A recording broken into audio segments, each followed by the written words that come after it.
नमस्कार प्रिय दर्शकों, आप सभी का हमारे चैनल पर बहुत बहुत स्वागत है। प्रिय दर्शकों, एक बार धर्मराज युधिष्ठिर श्री कृष्ण से कहने लगे कि भगवान, मैंने ज्येष्ठ शुक्ल एकादशी के व्रत का महात्म्य सुना। अब कृपया आषाढ़ कृष्ण एकादशी की कथा सुनाइए।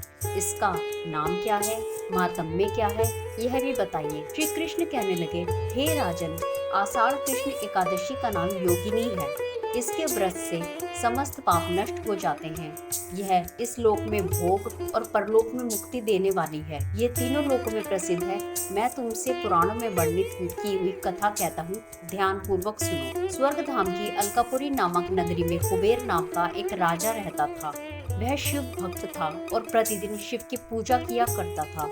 हेम नाम का एक माली पूजन के लिए उसके यहाँ फूल लाया करता था। हेम की विशालाक्षी नाम की एक सुंदर स्त्री थी। एक दिन वह मानसरोवर से पुष्प तो ले आया, लेकिन कामासक्त होने के कारण वह अपनी स्त्री से हास्य विनोद तथा रमण करने लगा।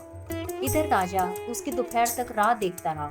अंत में राजा कुबेर ने सेवकों को आज्ञा दी कि तुम लोग जाकर माली के ना आने का कारण पता करो, क्योंकि वह अभी तक पुष्प लेकर नहीं आया। सेवकों ने कहा कि महाराज, वह पापी अति कामी है, अपनी स्त्री के साथ हास्य विनोद और रमण कर रहा होगा।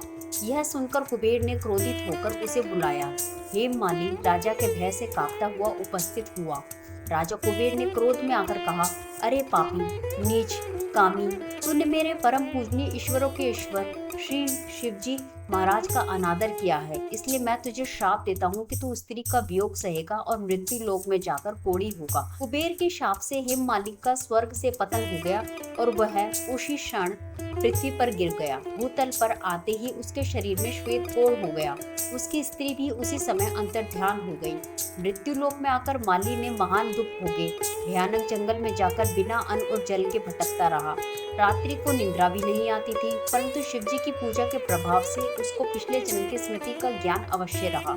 घूमते घूमते एक दिन वह मार्कंडेय ऋषि के आश्रम में पहुंच गया, जो ब्रह्मा से भी अधिक वृद्ध थे और जिनका आश्रम ब्रह्मा की सभा के समान लगता था। हेम माली वहां जाकर उनके पैरों में पड़ गया। उसे देखकर मार्कंडेय ऋषि बोले, तुमने ऐसा कौन सा पाप किया है जिसके प्रभाव से यह हालत हो गई। हेम माली ने सारा वृतांत कह सुनाया। यह सुनकर ऋषि बोले, निश्चिंत ही तूने मेरे सम्मुख सत्य वचन कहे हैं, इसलिए तेरे उद्धार के लिए मैं एक व्रत बताता हूँ। यदि तू आषाढ़ मास के कृष्ण पक्ष की योगिनी नामक एकादशी का विधि पूर्वक व्रत करेगा तो तेरे सब पाप नष्ट हो जाएंगे। यह सुनकर हेममाली ने अत्यंत प्रसन्न होकर मुनि को साष्टांग प्रणाम किया। मुनि ने उसे स्नेह के साथ उठाया। हेममाली ने मुनि के कथन अनुसार विधि पूर्वक योगिनी एकादशी का व्रत किया। इस व्रत के प्रभाव से अपने पुराने स्वरूप में आकर वह अपनी स्त्री के साथ सुखपूर्वक रहने लगा। भगवान श्री कृष्ण ने कहा, हे राजन, यह योगिनी एकादशी का व्रत 88,000 ब्राह्मणों को भोजन कराने के बराबर का फल देता है। इससे व्रत में से समस्त पाप दूर हो जाते हैं और अंत में स्वर्ग की प्राप्ति होती है। योगिनी एकादशी की पूजा विधि इस प्रकार है। इस दिन सबसे पहले सुबह उठकर स्नान करके स्वच्छ वस्त्र धारण करें और एकादशी व्रत का संकल्प करें। घर के पूजा कक्ष में पूजा करने से पहले वेदी बनाकर उस पर 7 धान रखें। एक कलश में 5 आम या अशोक के पत्ते रखकर वेदी पर रख दें। भगवान विष्णु की मूर्ति या प्रतिमा को वेदी स्थापित करें।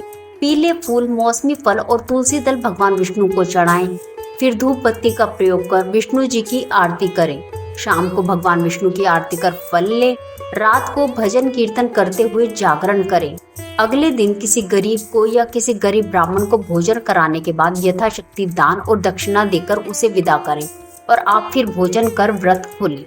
तो दोस्तों, इस वीडियो के अंत तक बने रहने के लिए आपका बहुत बहुत धन्यवाद। आशा करते हैं कि आपको यह वीडियो पसंद आया होगा।